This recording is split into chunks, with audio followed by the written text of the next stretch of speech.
ಸುಮಾರು 141 ವರ್ಷಗಳು ಕಾಂಗ್ರೆಸ್ ಪಕ್ಷದ ಇತಿಹಾಸ, ಕಾಂಗ್ರೆಸ್ ಪಕ್ಷದ ಬಲಿದಾನ, ಕಾಂಗ್ರೆಸ್ ಪಕ್ಷದಲ್ಲಿ ತೊಡಗುತ್ತಿರತಕ್ಕಂಥ ಮಹಾನ್ ನಾಯಕರುಗಳು.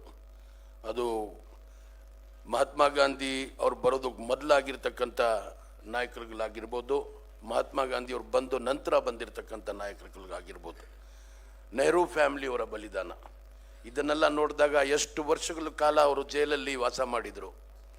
ಇದನ್ನೆಲ್ಲ ನಾವು ಒಂದು ಸತಿ ಕೂತ್ಕೊಂಡು ಆತ್ಮಾವಲೋಕನವನ್ನು ಮಾಡ್ಕೊಳ್ಬೇಕು.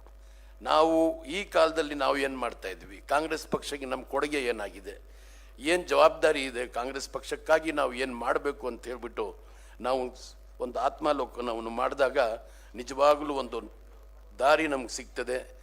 ಕೇವಲ ರಾಷ್ಟ್ರದಲ್ಲಿರ್ತಕ್ಕಂಥ ಇವತ್ತಿನ ದಿವಸ ಇರ್ತಕ್ಕಂಥ ರಾಜಕಾರಣ, ಯಾವ ರೀತಿ ರಾಜಕಾರಣ ಇವತ್ತಿನ ದಿವಸ ಪಲ್ಯೂಟ್ ಆಗಿದೆ, ಯಾವ ರೀತಿ ರಾಜಕಾರಣ ಇವತ್ತಿನ ದಿವಸ ಭಾಷಾ ಹೆಸರಲ್ಲಿ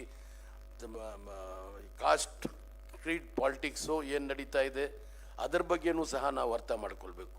ಇವತ್ತಿನ ದಿವಸ ಆ ಕಾಲದಲ್ಲಿ ನಮ್ಮಲ್ಲಿ ಯಾವುದೇ ರೀತಿ ಇನ್ಫ್ರಾಸ್ಟ್ರಕ್ಚರ್ ಇರಲಿಲ್ಲ, ಯಾವುದೇ ರೀತಿ ಕಮ್ಯುನಿಕೇಷನ್ಸ್ ಇರಲಿಲ್ಲ.